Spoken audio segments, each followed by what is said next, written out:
So, since we're separating this into gender and sexuality in this chapter, our big questions concerning gender are: where do the differences between men and women come from, and how have the lives of women and men changed in the last 50 years? So, our first question is: where do the differences in men and women come from? Which, of course, assumes that there are some differences that we see between men and women.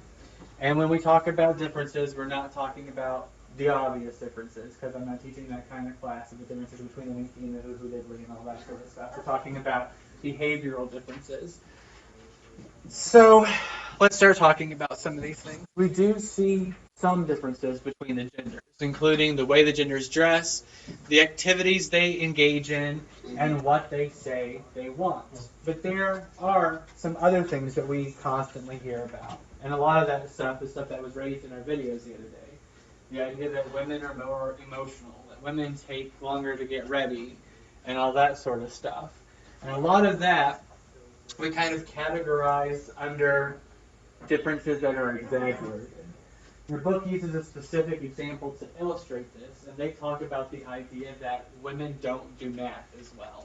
And as evidence for that general thought, they talk about the differences in SAT scores. And if you look at the SAT scores on math between men and women, on average, men will score about a 531 and women will score about a 500. And if we take it on face value and look at those averages, that does seem to be like there's a difference in the ability between men and women to do math. But if we are just thinking about those averages, what does that leave out? And this graph up here is a graph of all of the scores that all men and all women have gotten on the SAT test, showing those averages with a dotted line. If we are only thinking in terms of those averages, what information does that leave out? No. The deviant ones, the ones that are higher or lower. Yeah. So what does this pink line is the women, the blue line is the men. What is this little area right here between the pink and blue on this end representing? Lowest. That's the highest side. Oh, okay. But what does that little area that's shaded in under those two graphs represent? If we have all male scores and all female scores, I'm talking about these scores here. What does that represent?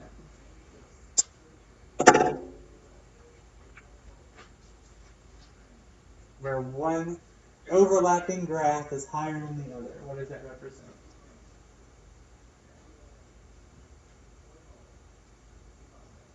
That little bitty area represents the number of men who have actually scored higher on the math test than women. Conversely, on the other side, this little area is the area that represents the women that have scored lower than men. Okay? Because over here, these are our highest women's scores, these are our highest men's scores. So that means when that blue line is higher over there, those are men that score higher than women. But what that neglects is all of this. From blue line to pink line. If this represents men that score higher than women, and this represents women that score lower than men, what does that middle area represent?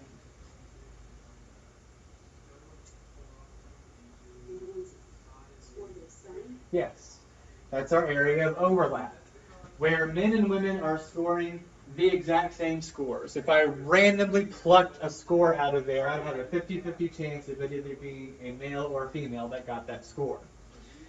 Which area of that graph is bigger? The areas of overlap or the areas of men higher than women and women lower than men?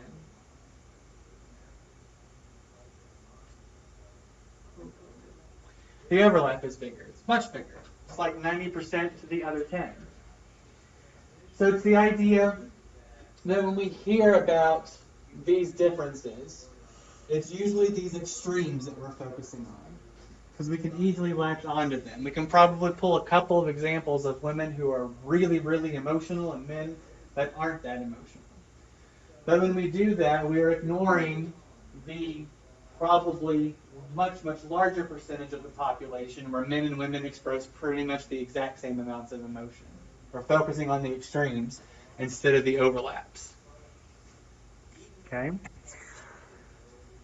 When we start talking about these differences, many people do believe that these differences in behavior and preferences come from some natural inclination. They're caused by biological differences. There are biological differences between men and women, and these biological differences are what cause our changes in behavior.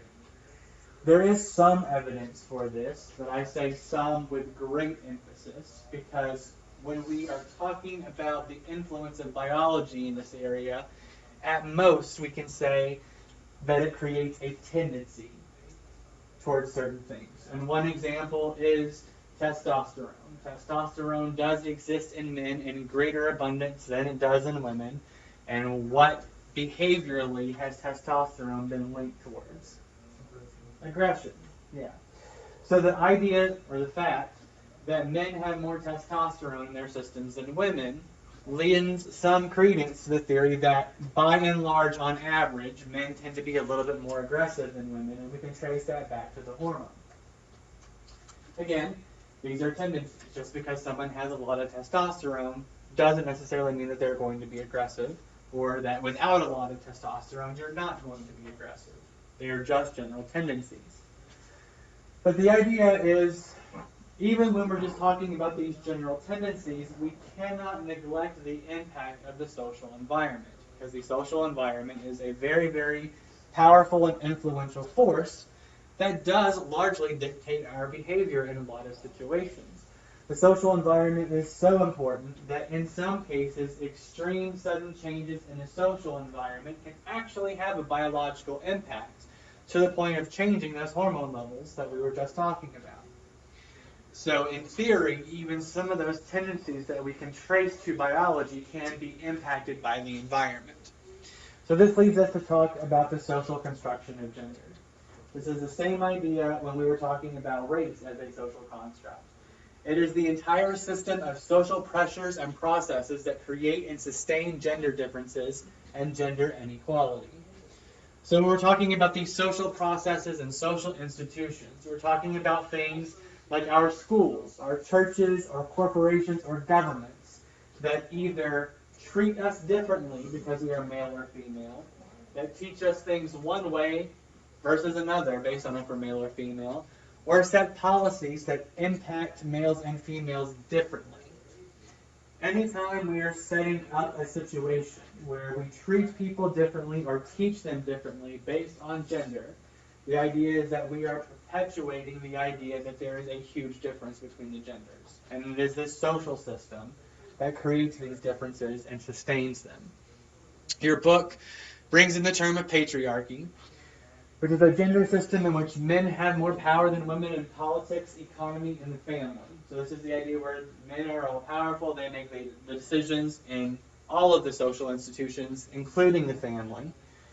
And in the family, heredity is determined by the male line only. So like when one gets married, the woman leaves her family, becomes a part of the man's family, is no longer a part of her family, and the children of that pairing are only considered a part of the male's family and inherit from the male side only. That is strict patriarchy. Children do not belong to the mother, they belong to the father.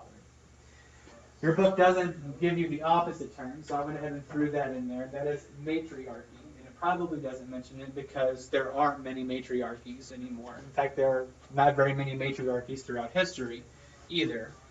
But a matriarchy is a system in which women hold all the power. And once again, in marriage, men leave their family, they become part of the woman's family, and inheritance and power is inherited through the matriarch, the woman's line, so that the children belong to the woman and her family, and not to the man's family. The third option, of course, is egalitarian, in which these things are figured pretty much equally between the sexes. Of those three systems, which one would the United States be closest to? Egalitarian over patriarchy. And why do you say that? Because it's still, the woman still leads the family in most cases. You're, I However, it's not that dramatic of a shift. Okay. And I'm sure there are examples of both. We're definitely moving more towards egalitarian, especially in family relationships, in that it would be kind of absurd if I suggested that your children don't belong to you because you're a woman and they're part of your husband's family, because we recognize parenting rights for both parents and that children belong to both families and that children can inherit from either parent and stuff like that. We do still have quite a few holdovers from a complete patriarchal system, however. Thankfully, women are no longer property, so we've gotten rid of that one. But when you get married, who changes their name usually?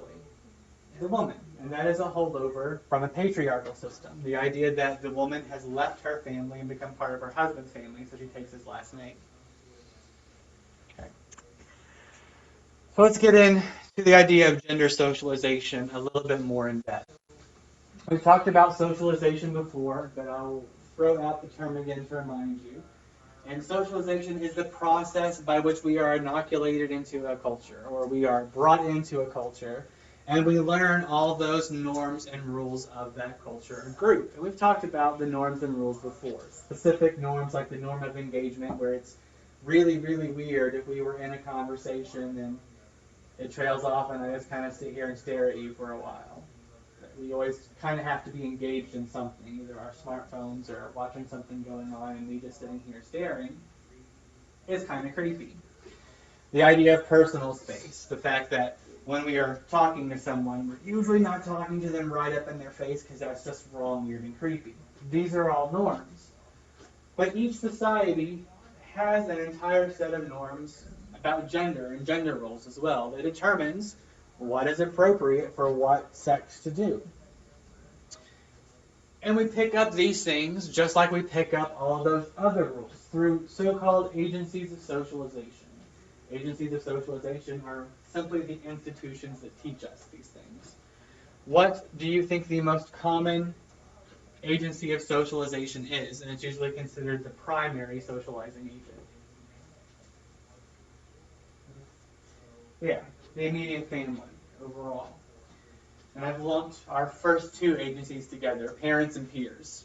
So some of the ways that we learn about gender roles and gender roles from parents and peers is that most parents do dress boys and girls differently. If you are preparing to bring a male child home, what type of clothes, what colors and stuff might you sort of stock up on? Blue, probably.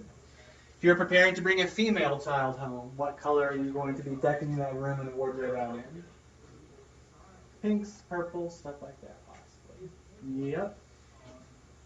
We, from our videos the other day of the gender interview with kids, we also know that none of those little boys are going to be wearing what?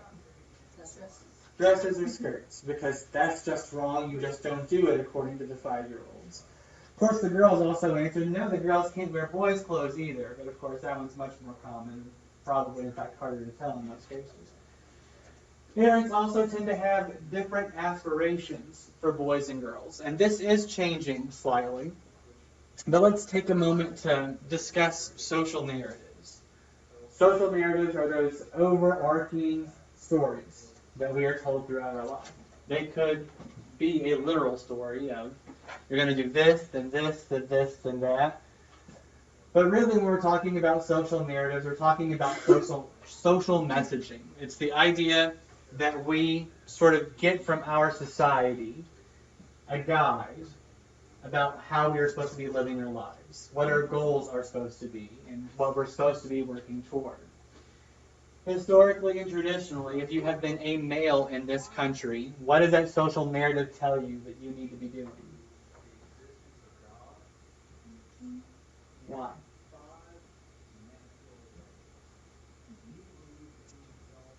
What is the sort of ultimate goal or role of a man that he needs to work for? Yeah, and that's the basic male social narrative, is you need to get as much education as that will allow you to have a job that will pay you enough money to provide for your family, right? It is changing, but what has traditionally been the social narrative of women in this country? What are you supposed to be doing? Yeah, education isn't as important. Your ultimate goal in life is to Find a good man that will take care of you so that you take care of the home and have a bunch of babies, right? That has been the historic social narrative, and it is changing slightly. These narratives were strong enough to the fact that in fact, that um, I don't know if any of you will actually be aware of this, but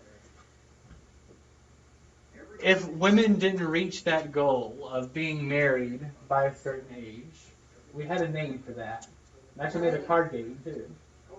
The old maid, yeah. That was sort of the worst fear, is no woman wanted to be an old maid. So things are changing, but we do still see that parents tend to have different aspirations for their male children versus their female children. We also see that parents tend to give boys and girls different toys to play with. What toys do we give boys? Cars and trucks and action figures. What toys do we give girls? Dolls and stuff like that. In the easy bake oven, yep. Actually, those were delicious. Mine has been defective. The bitterness over the easy bake oven. My cousin had one, and I don't know, those little light bulbs got really hot. Uh-huh. I'll talk to you about for a second. I actually make my human growth and development class go look at toy stores at one point in their lesson. We were talking about these ages. So if you've been in Walmart or like a Toys R Us that is completely dedicated to toys and have looked around recently, is there a difference between the boy aisles and girl aisles, or all the toys kind of mixed together where you can't really tell? Normally separated. How can you tell you're in the boy aisle? It's all dark. It's like dark and you just like all the toys are dark. Okay, they're all dark. And you did mention cars and trucks and action figures, but what else is very, very common in the boy aisles? Baseball, football, basketballs. Anything with aggression, really. There you go. Guns. Swords, guns, Nerf guns, water guns, all that sort of stuff. And the specific question that I ask in that class is, if you pay attention, it's usually it's really the eye-catching, like, oh, that's so awesome action type toys, the guns, the swords, and everything, that are placed where, short little children are going to be like, ooh, look at that. And so the question is, those are the toys we aggressively market to our boys. And if you see any commercials for these toys, it's always boys running around, having tons of fun, yada, yada, yada. What message might that send to our boys if those are the toys that we market to them? Yeah, we kind of, maybe, and it's arguable how much, but maybe to a certain extent, that's what we encourage. We encourage rough and tumble and aggressive play in boys. Head over a few aisles to the girls' aisle, and what do you see there? Play dresses. Lots of pink, probably to the point that it looks like a glitter ball went off at some point. You can see it from the front of the store. Then I heard play dresses. What else? Domestic Like things. kitchen sets and Yeah, kitchen sets, the easy bake oven that we're apparently still fiddle over. That's hard. and they have dolls now that actually go to the bathroom and eat and stuff. That's insane. They do. We were born a generation too late for all the cool stuff. I know. I just had a little bald baby that barely had clothes. Now they have pooping dolls. And strollers and vacuum cleaners that actually kind of work and all that sort of stuff. What message might that send to girls, little girls, if those are the toys we are marketing to them? Cook and clean, have babies and We sort of automatically from the get-go encourage quiet domestic play in girls and the rough and tumble play in boys. I've got to find this video because I've been talking about it for a while now. There are two things that happened a couple of years ago that kind of highlight this a little bit, and I'm sorry when I talk about Easy Bake a little bit more, so it's kind of funny that you mentioned being bitter about that. But when we look at the Easy Bake Oven, what colors does it usually come in? pink and purple. Pinks and purples, right? If you're looking at the box in the store, what's the picture on the box? Who's using it? Little girl and Yep. If we look at say, the professional chef industry. There are many, many more men that are chefs than women. And so a story hit the news a while ago, and I don't remember what started it, but it was the idea where a lot of chefs were saying, we liked to cook when we were younger. Being a chef was sort of a lifelong aspiration for us. So what message might it send to that little boy who wants to be a chef that in the toy stores, all the easy bake ovens are pinks and purples and you only see girls using them? He is also a girl. Maybe, who knows? The other side of that coin is, this is the specific video I want to find that went viral. It's this little girl, she's about 5 or so. She's walking in the girls' aisle at a toy store, and she is just going off. She is ranting about how she hates frickin' pink, and why does every girl thing have to be pink because she hates it. She doesn't want to see it. She doesn't want to have it in her house. She doesn't want anything. But her brother, he likes pink. Give him the pink crap and not her. So, yeah, it was kind of adorable. But she does make a point. I'm sure there are quite a few girls out there that detest pink. And so, why would every girl thing immediately have to be in pink? I wasn't big on milk growing up, but that's because pink was so girly related, and I wasn't. I was just raised on boys. I didn't.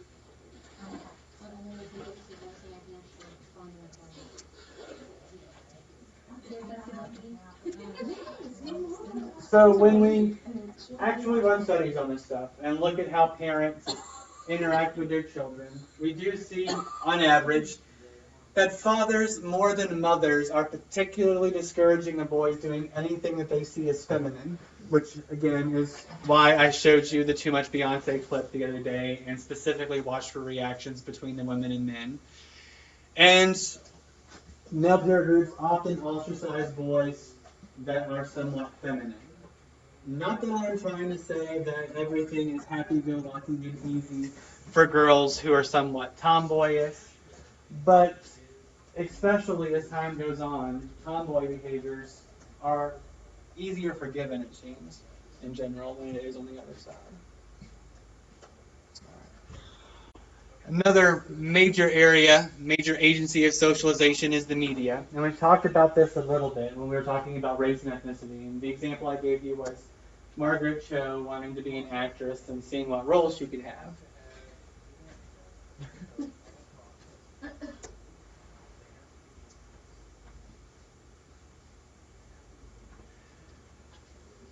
But I specifically want to talk about how we might give younger children some specific ideas about romantic relationships.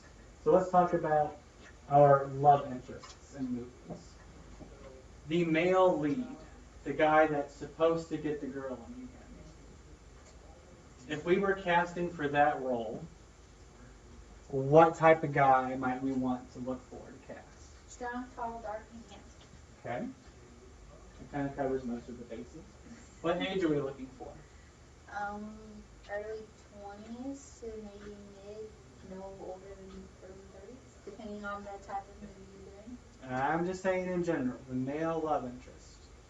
She's cutting it off at 30. Agree or disagree for the male love interest? Well, no, love interest depends on how old the female is. It's going to be love Does interest. it? Yeah. Well, you don't see very many romantic movies where the girl is 18 and the guy is 40. There's usually a closer age range in romantic movies. Name some of the men that have been cast in these roles and how old they were when they played these roles. Probably 30 to 40s. that one guy who's in Gilbert Grape besides the other one. I don't know. Leonardo DiCaprio. Yes. That one guy in that Okay. one movie. That one guy, dude, him, yeah. Leonardo DiCaprio played a few romantic He did that movies. thing? But he started that young, did he not? He Like did. in Titanic, he was, what, And still no Oscar. He did. Maybe, I mean, this room might be too young as a whole to get what I'm getting at here. I mean, But there are unless- two. Unless you want to go back to the 007. There are, which was played by who? Oh, The main one that I'm talking about Josh here. makes me watch him all the time, and I can't think of his name. She's talking about Bond now. Yeah. But I'm talking about probably the. Sean Connery? There you go. I love That man has played the romantic love interest up into like his 60s. And he's still feeling And Yeah, like that Harrison Ford guy. Sean Connery. that's another one that I wasn't specifically thinking of, but yeah. But the other one I was specifically thinking George of Clooney. is What's shit. You're throwing names at me and I'm losing my train of thought. Richard Gere and like Pretty He Woman. was like 90 in that movie. Okay. Well, let's look at the other side of the coin. If it's the woman love interest that's got to get the guy, who are we casting in that role? What does she look like and how old is she? Younger. 20s. Yeah, she's always early mid-20s to actually wasn't what's her name in Pretty Woman? Wasn't she like in her early 30s? I honestly don't remember. But I know there was. She starts out a mess with Yes. glasses on and, not looking all that great, and then she's really hot. So what messages might that send? Guys, you're cool. Let yourselves go. You can find love at any age. Ladies, better find it by like what, 30? And after that, you're someone's mom? Yeah. You don't have to wait on it. Right. No way. So there's that little double standard. And as we've talked about before, the way that they depict roles in the economy, we usually see men in the more high-powered positions in TV than we do women. Religious teachings can also be an agency of socialization. Church camp. One of your paper options is about the role of Christianity specifically in teaching gender. But almost all major religions have some set of rules about how men and women should behave. And government policies, which we'll talk about a little bit longer later on, can also act as a de facto agency of socialization. Because there are so many things that actually end up impacting men and women in different ways that come out of policy. Okay. So since we've been throwing these terms around a little bit, I need to talk about sex versus gender. We tend to use these terms interchangeably in most of our conversations, as if they are the same thing, but they're really not, and we define them separately in the social sciences. Anyone want to take a stab at how we differentiate these two things? Sex versus gender? Sex, like biological influence. Sex is a biological distinction, male or female, XX, XY, etc., etc., etc. It is the biological role that we play, or the biological distinction. Gender, on the other hand, we formally defined it as the learned behavior involving how we act as male or female. But these are the ideas of masculinity and femininity is gender. So gender is the expression, sex is the biological distinction. We consider gender a learned behavior because, as we were just saying, we consider it to be a social construction. It is something that we learn over time. And we also consider it a learned behavior and something that isn't innate, because I can teach you to behave differently, which is what I was talking about before class. If something was entirely innate, inherited, and unchanging, it's very, very hard to change. But give me a couple of weeks and I can make the most feminine woman act masculine, and I can teach the most masculine man to act feminine. If gender was not a learned behavior, then it couldn't be learned. It's not something that I could teach, but I can. Many also believe that sex and gender are completely binary systems, where you are either in one category or the other, and there is nothing in between or outside of that binary. But there's a growing body of research that shows different. I'm going to throw a couple of other terms at you, which we'll circle back again later. One is intersex, and these are individuals born with some defining anatomical characteristic of each sex.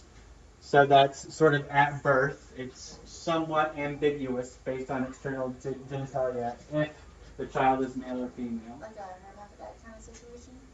Yeah, but we don't use that term anymore. Oh, okay, well, what's the term then? Intersex. Oh, okay. And then the other term is transgender, which is individuals assigned to one sex category at birth based on the usual anatomical criteria, but feel strongly that they belong to the other category.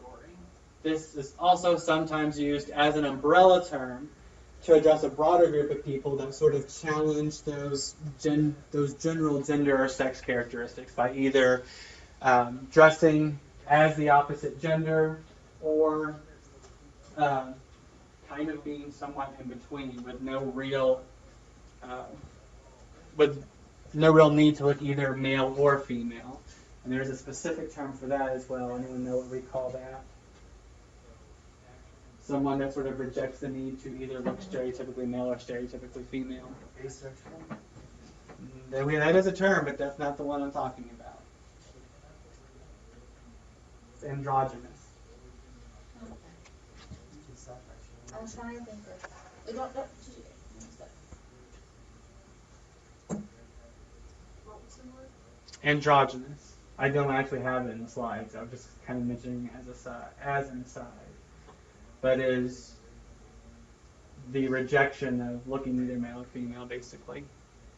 We also sometimes use androgyny to refer to the rejection of stereotypical masculine or feminine behaviors, where you don't say, I am a guy, so I must do this set of masculine stuff, or I'm a girl and I must do this set of feminine stuff. But you kind of just pick and choose what fits you, regardless of what gender they are assigned to. We also use androgyny to mean that as well sometimes. All right. So the idea supporting the social construction of gender, and one of them is that our ideas of gender and the differences between them do vary by setting and time, just like any other norm. They change based on where and when we are. One example is between different cultures, and that's the idea that no matter where you are on this earth, a male is a male is a male, a female is a female is a female. We use these same defining characteristics anywhere in the world to determine if someone is biologically male or biologically female. But cultural definitions of what is masculine and what is feminine vary widely from culture to culture. What we are going to consider masculine in the United States might not be the same definition used in Europe, might not be the same definition used in Asia or Africa, what have you. Each culture has slightly different defining characteristics. And to sort of illustrate this, I'm going to go back to movies again and talk about that leading male character. Talked about him as a romantic interest, but in general, if we have that leading male character, what's his personality like? And we can talk about action movies, romantic movies, whatever kind of movie you want. But usually if someone is cast in a leading male role in this country, what's his personality? Has got a good male voice. Okay, so maybe a strong voice. What else? He has to be very masculine usually. I mean, there's very. More specific. What do you mean by Usually, muscular, maybe? Yeah, muscular. the leader, a lot of times, they're direct, Okay.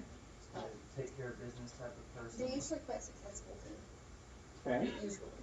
He's sexy. Okay. So that tall, dark, and handsome still applies with a set of muscles to match, and kind of that aggressive personality, maybe. They usually have that smooth personality towards the women too. Usually, now there's a few exceptions to that. A lot of times they screw it up before you get right. Yeah. Okay, so like the learning through failure, I guess.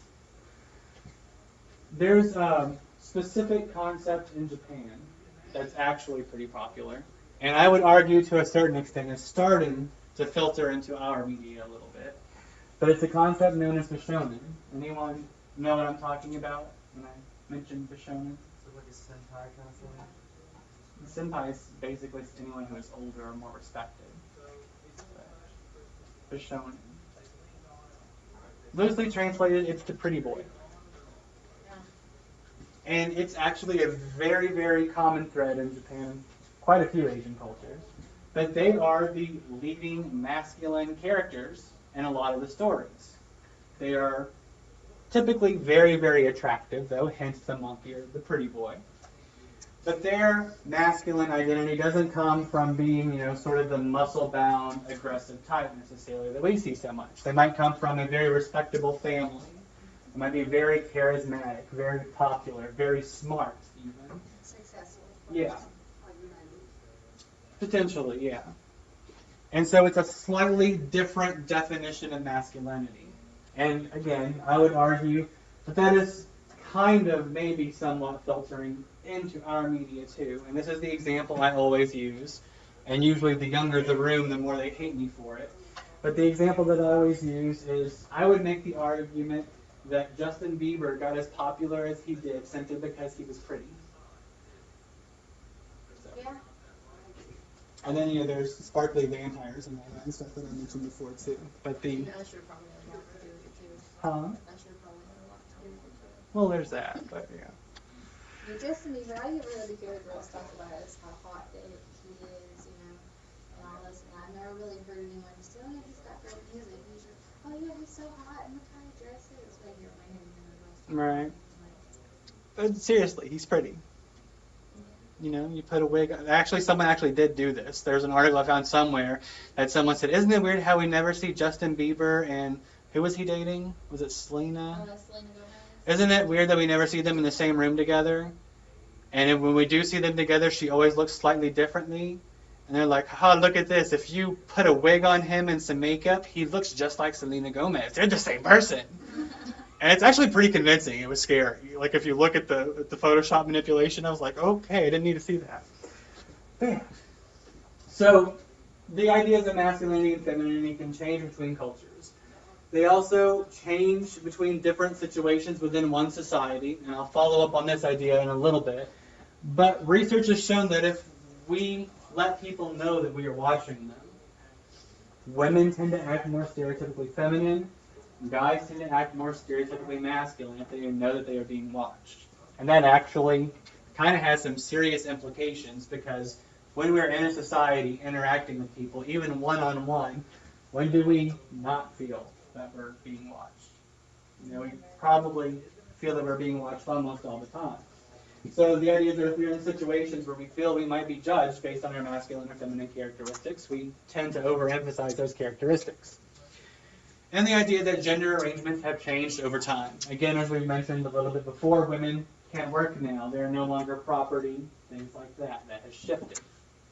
But one other little thing I want to mention, these shifts in attitude can be subtle, too. In the late 1800s, early 1900s, in this country, if you were dressing a boy, a kid, or you were older and you wanted to project, a strong masculine personality, you might wear some bold, strong, masculine colors.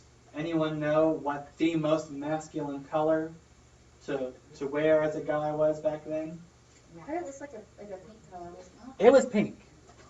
Pink was considered the most masculine of colors, and it's only in the last 30 or 40 years that pink has become associated with all things feminine. It was very, very masculine for a very, very long time. And if you ever look back at any of those sort of old-timey pictures of kids, it's really, really difficult to tell who the girls and who the boys are, right? Why? They all have long hair.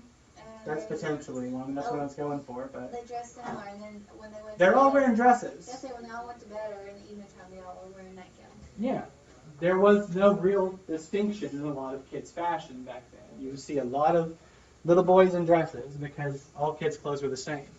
It's a much more recent thing that we've started that gender divide in clothing for children. And some little girls wear, like the 4 little girls still wear pants, some of them. Mm-hmm.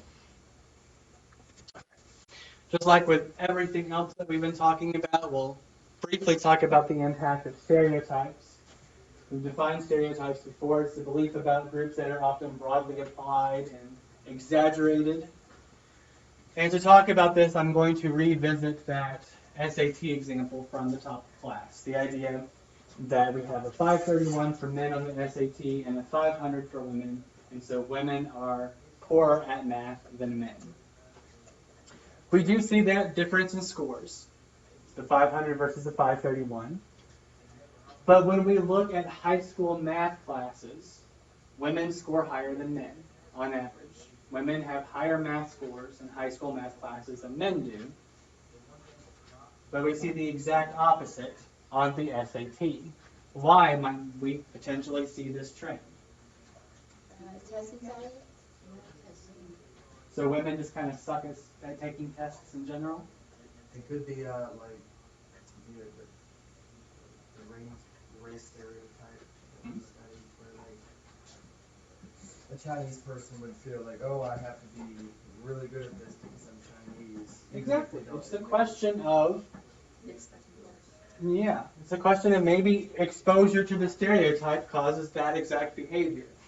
If you go into a situation, and this is what they're talking about, women typically score lower on math tests than men do. If you were a woman, do you want to uphold that stereotype and make it be true? No, that's why you're going to stress No. yourself while So you're you're testing. probably going to try to do better, which in turn makes you do worse. And this is, of course, a very, very specific example of a math test. But think about that. There are tons of stereotypical ideas about what men should act like and what women should act like. If something as simple as saying women tend to score lower on a math test can actually cause women to score lower on a math test, then what kind of behaviors might we be encouraging in greater society based on all the stereotypical ideas that we have out there in society about how men and women are supposed to act? So it's the idea that simple exposure to the stereotype can be enough to help produce the difference. The other thing that I said I'd come back to from the previous slide is social context, that interaction, how we interact with each other and the messages we receive. This is actually a rather fascinating study in my opinion. Men and women were randomly assigned to groups and they took a gender identity survey. So they said, answer these questions and we are going to see where on that spectrum you identify. And they were randomly told, and it was completely random, had no connection to their actual test scores, that they were either more feminine or more masculine. So there were guys that were told that they were more masculine, guys told they were more feminine. There were girls that were told they were more masculine, and girls that were told they were more feminine. Absolutely no connection to the way they answered the test. It was just a condition of random assignment.